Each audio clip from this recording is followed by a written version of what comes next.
Hello friends, ഇന്നത്തെ എപ്പിസോഡിൽ അർച്ചന ശിവപുര ക്ഷേത്രത്തില് വഴിപാടുകൾ നടത്തുന്നതിനിടയിൽ എത്രയും വേഗം അർച്ചനയെ വകവരുത്തണമെന്നുള്ള ദുരുദ്ദേശത്തോടെ അവിടേക്ക് എത്തിയ ധനുഷും മൂർത്തിയും അർച്ചയുടെ പിന്നാലെ തന്നെ കൂടുന്നു.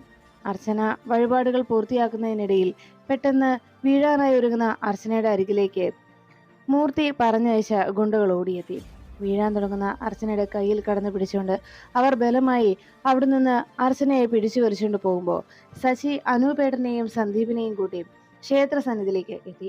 അവിടെ കാറിൽ വന്നിറങ്ങുന്ന അവർ അവിടെ എവിടെയെങ്കിലും അർച്ചന ഉണ്ടാകുമെന്നുള്ള പ്രതീക്ഷയിൽ ഓടിയെത്തുമ്പോൾ ഇനി ഇവിടുത്തെ ദർശനം കഴിഞ്ഞ് അച്ചു തിരിച്ചു പോയിട്ടുണ്ടാകുമോ എന്ന ആശങ്കയായിരുന്നു അനൂപിന്റെ മനസ്സിൽ.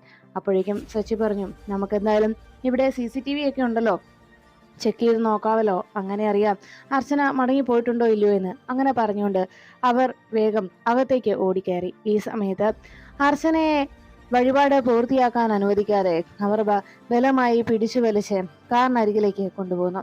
ക്ഷേത്രത്തിന് പുറത്തേക്ക് എത്തിച്ച് അവിടെ ആരും കാണാത്ത ആളൊഴിഞ്ഞ സ്ഥലത്ത് വെച്ച് അർച്ചനയെ അപായപ്പെടുത്താനുള്ള ശ്രമമായിരുന്നു അവരുടെ ഉദ്ദേശം.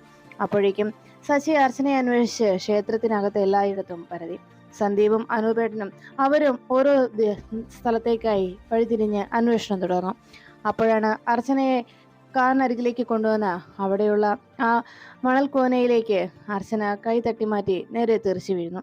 ആ സമയം ഗുണ്ടകളിൽ പ്രധാനിയായിട്ടുള്ള ആള് തന്റെ അരയിൽ കരുതി വെച്ചിരുന്ന കത്തി ഊരിയെടുത്ത് അർച്ചനയെ കുത്താനായി പാഞ്ഞെടുത്തു. ഈ സമയത്തിനുള്ളിൽ ശശി അർച്ചനയെ കണ്ടെത്താനുള്ള ശ്രമവുമായി വേഗം ക്ഷേത്രത്തിന് പുറത്തേക്ക് എത്തിയപ്പോൾ കണ്ടത് അർച്ചനയെ കുത്താൻ ഗുണ്ട അർച്ചനയ്ക്കരികിലേക്ക് പാഞ്ഞു വരുന്നത്. ഉടൻ തന്നെ അർച്ചന ഭയന്ന് വിറച്ച് കണ്ണുകൾ ഇറുക്കി പിടിച്ചങ്ങനെ നിൽക്കുമ്പോഴേക്കും അർച്ചനയുടെ നേരെ പാഞ്ഞെത്തിയ ആ കത്തി ആ നിമിഷം തന്നെ മറ്റാരോ തടഞ്ഞതായി അർച്ചനയ്ക്ക് മനസ്സിലായി. കണ്ണുകൾ തുറന്നു നോക്കിയതും ഗുണ്ടയുടെ കയ്യിൽ കടന്നു പിടിച്ചുകൊണ്ട് ശശി അർച്ചനയെ രക്ഷിക്കാനായി അവിടേക്ക് എത്തിയ കാഴ്ച കണ്ടു.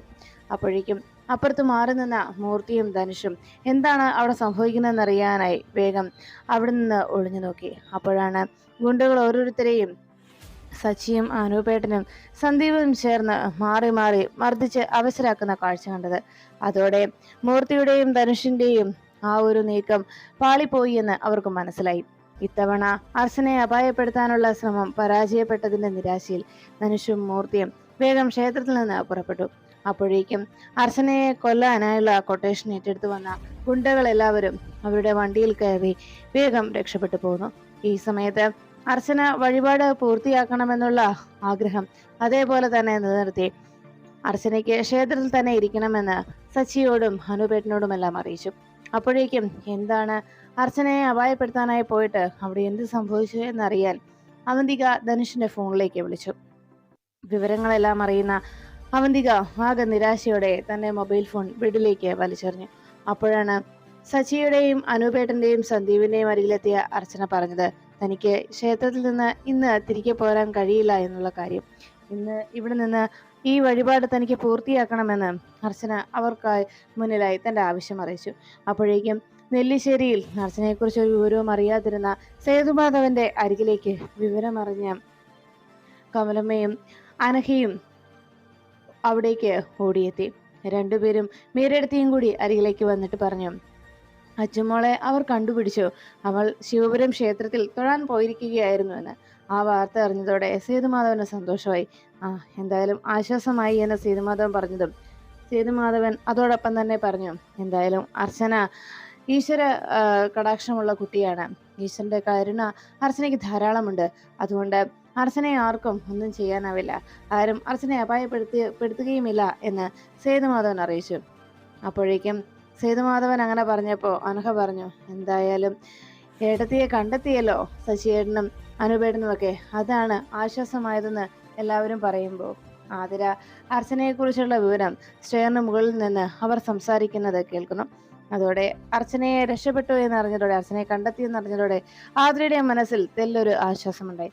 പിന്നീട് അവന്തിക അതെല്ലാം കേട്ട് അങ്ങനെ നിൽക്കുമ്പോൾ അവന്തികയുടെ മുഖത്ത് മാത്രം പുഞ്ചിരി വരാത്തത് കണ്ട് അനഘയ്ക്ക് ഏകദേശം സംശയങ്ങൾ തോന്നുന്നു.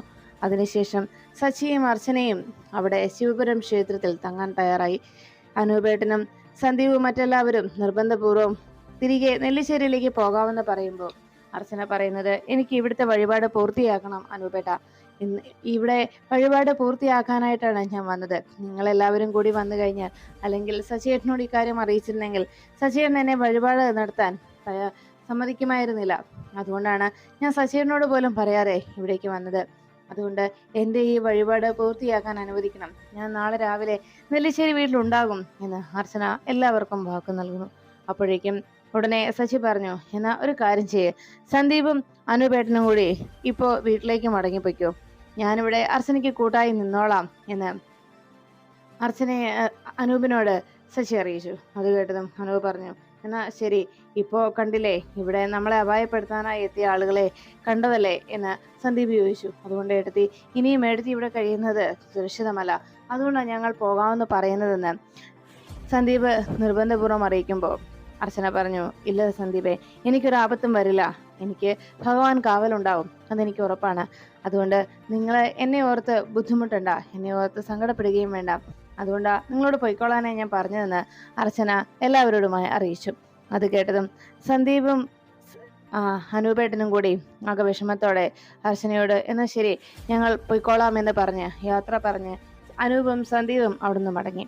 അർച്ചനയും സച്ചിയും ഭഗവാന്റെ അവിടുത്തെ ആറാട്ട് കാണാനായി ഭഗവാന്റെ മുന്നിൽ വഴിപാടുകൾ നടത്താനുമായി ക്ഷേത്രത്തിൽ തന്നെ നിൽക്കുന്നു. പിന്നീട് ധനുഷും മൂർത്തിയും കൂടി കടലോരത്ത് ആ ഗുണ്ടകളെ മീറ്റ് ചെയ്തു.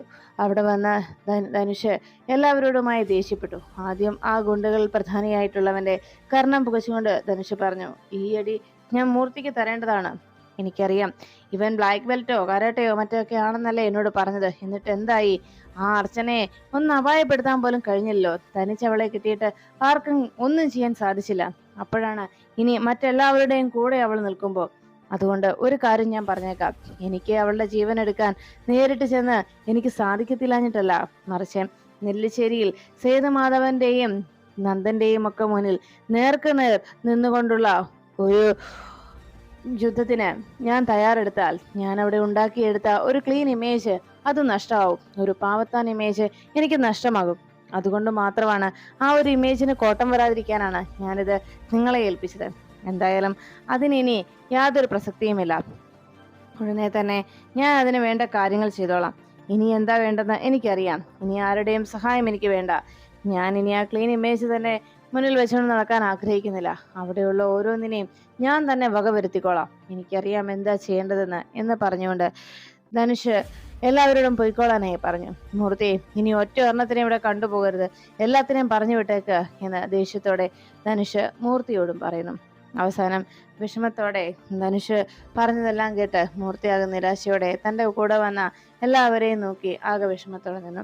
അതിനുശേഷം അർച്ചനയും ശശിയും ക്ഷേത്രത്തിൽ ഭഗവാന്റെ എഴുന്നള്ളിപ്പ് കാണാനായി അവിടെ പ്രാർത്ഥനയോടെ ഭഗവാൻ എഴുന്നള്ളി വരുന്ന ആ സമയത്ത് അവിടെ ഭഗവാന് മുന്നിൽ തൊഴുതു പ്രാർത്ഥിച്ചുകൊണ്ട് ശശിയും അർച്ചനയും നിന്നു. പിന്നീട് പ്രാർത്ഥനയും വഴിപാടുകളുമെല്ലാം ഭംഗിയായി പൂർത്തിയാക്കിയതിനു ശേഷം അർച്ചനയും ശശിയും തിരികെ നെല്ലിശ്ശേരി വീട്ടിലേക്ക് മടങ്ങുന്നു. ഇതിനിടയിൽ അർച്ചന ആ വഴിപാടുകൾ പൂർത്തിയാക്കി കഴിയുമ്പോൾ ഭഗവാൻ അവിടെ എഴുന്നള്ളി വന്നത് കണ്ട് ഭഗവാനോട് പ്രാർത്ഥനയോടെ അർച്ചന നിൽക്കുമ്പോൾ പെട്ടെന്ന് അർച്ചന ഒന്ന് മോഹാലസ്യപ്പെട്ട് വീണു.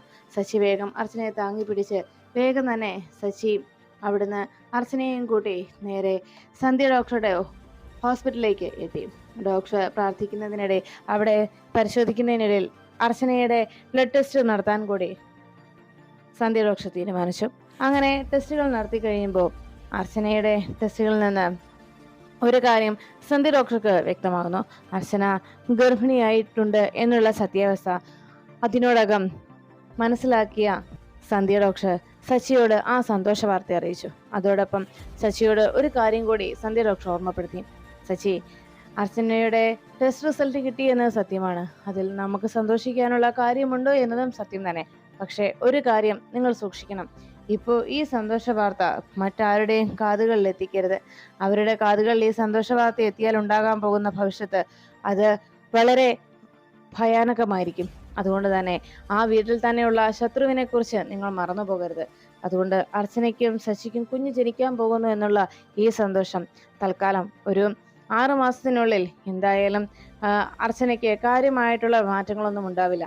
അതുകൊണ്ട് തന്നെ ആ ഒരു സാഹചര്യത്തിൽ ഈ സത്യം മറ്റുള്ളവരുടെ മുന്നിൽ നിന്ന് മറച്ചു വെക്കുക. പ്രത്യേകിച്ച് അവന്തിക എന്ന നിങ്ങളുടെ പ്രത്യക്ഷത്തിലുള്ള ശത്രു, മറഞ്ഞിരിക്കുന്ന ശത്രുവുമായ അവന്തികയിൽ നിന്ന് ഇത് മറച്ചു വെക്കുക. അതാണ് ഇപ്പോൾ ചെയ്യേണ്ടത്. അതുകൊണ്ട് നിങ്ങൾ വളരെ സൂക്ഷിച്ചു വേണം നെല്ലിശ്ശേരിയിൽ ചെന്ന് മറ്റുള്ളവരുടെ കാര്യങ്ങൾ അവതരിപ്പിക്കാനെന്നും ഈ സന്തോഷ വാർത്ത തൽക്കാലം ആരുടെയും മുന്നിൽ വെളിപ്പെടുത്തുകയും വേണ്ട എന്ന് ശശിയോടും അർച്ചനയോടും സന്ധ്യ ഡോക്ടർ ഓർമ്മപ്പെടുത്തുന്നു.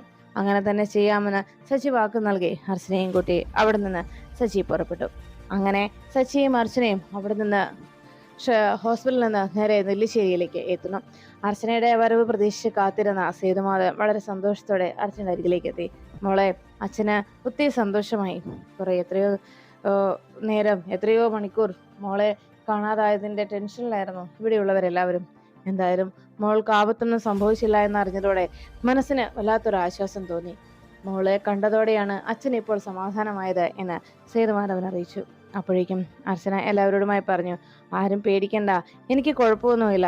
ഞാൻ ഭഗവാന്റെ സന്നിധിയിൽ ഒന്ന് തൊഴാൻ പോയെന്നേ ഉള്ളൂ. ഇവിടെ എല്ലാവരോടും പറഞ്ഞിരുന്നെങ്കിൽ ചിലപ്പോൾ അതിനെ അനുവദിക്കുമായിരുന്നില്ല. അതുകൊണ്ടാണ് ശശിയേട്ടനോട് പോലും ഞാൻ അക്കാര്യം മറച്ചു വെച്ച് ഇവിടുന്ന് പോയതെന്ന് അർച്ചന എല്ലാവരെയും അറിയിച്ചു.